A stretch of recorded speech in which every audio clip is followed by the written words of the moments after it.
आनंद मठ पर जो दृष्टिकोण पेश किया है, उस दृष्टिकोण को पहले समझे।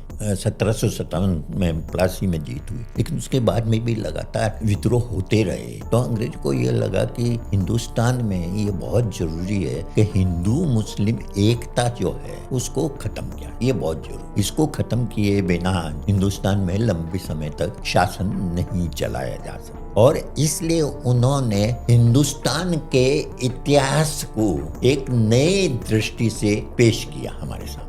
कि उन्होंने हिंदुस्तान के इतिहास को 3 भागों में बांटा। सबसे पहला काल हिंदू काल, दूसरा मध्य युग का काल मुस्लिम काल, और तीसरा जिसे ब्रिटिश काल कहते हैं। तो इसे इस रूप में पेश किया कि जो हिंदू काल है वो एक तरह से हिंदुस्तान का स्वर्ण काल है। हिंदुस्तान बहुत ही मत कहना चाहिए कि धन धान्य से परिपूर्णता, शांति, सद्भावना, सब कुछ अच्छा था।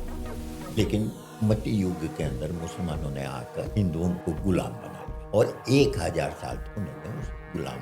और अंग्रेज जब आए तो इन्होंने एक तरह से हिंदुओं को उस गुलामी से मुक्त।